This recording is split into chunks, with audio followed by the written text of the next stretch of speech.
A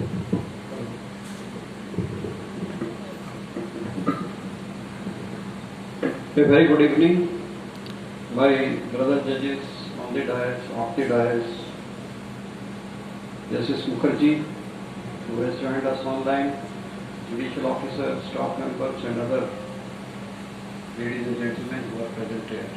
I think this is a very momentous moment for all of us.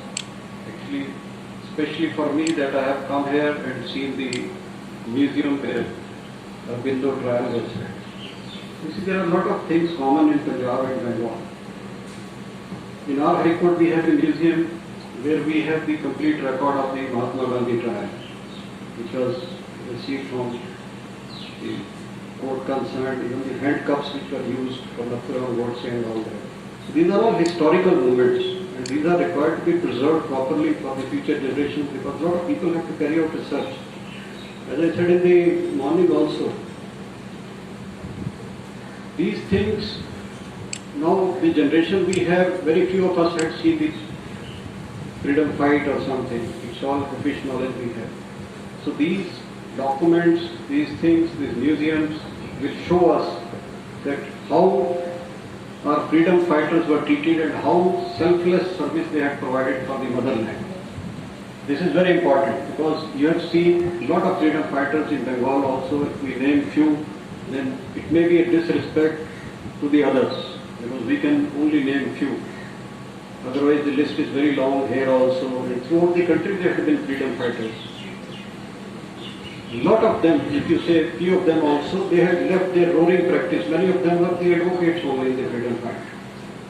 So they left their roaring practice, spent a lot of time in prisons, and thereafter they could achieve freedom for the motherland. Many of them had not even seen that, but Aurobindo was actually lucky enough because he expired after we had got the freedom. And just see the transformation in his life. The words used in some of the documents which I have seen is that he was an extremist, because they would call an extremist who is going against the state is called extremist only, and then transformation to a spiritual person. Then they started calling him Maharishi. So he gained a lot of spiritualism also in his life, and as a result of which he could write. I was told by Brother Sen that there were two persons only who could predict, who could foresee the freedom of the country and the date also, Swami Vivekananda and probably Sir Aurobindo, Sri Aurobindo. So these are the things we have to learn, that how we have to work for our nation without seeing for ourselves. And this year's theme also on the 15th August is that the nation first. If the nation is first, we are first. Because if we collectively work for the nation only, then we can certainly grow together. If we work for individual interest only, then naturally the nation will not grow. We as a society will not grow. So these are the messages which have been given by our freedom fighters.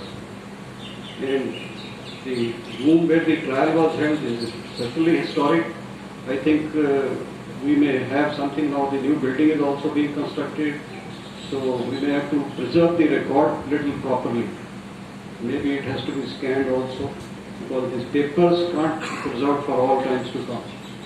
This has to be preserved properly so that it remains with us for all times to come. And the museum also has, it should be bi-language also, I think, because a lot of persons having interest in the history must be coming here and they may not be knowing Bengali.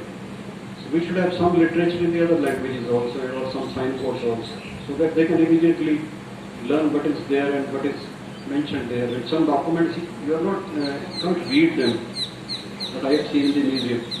So those have to be properly, means after scanning also we can modify that, and content remains the same. It's only that these become legible, so that somebody can see the contents there.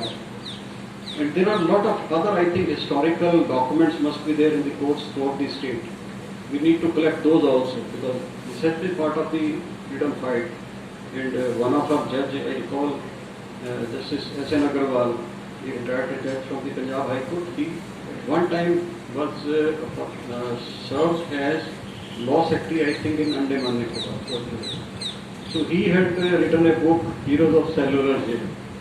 And he had collected a lot of information. He has mentioned so in this book also, from the museum and all, the libraries in Kolkata and then at the Port Blair also to make all the collections of the freedom fighters who had suffered in the cellular jail. So this is how these books, these libraries of the museums help the people, the future generations to carry out research on many projects.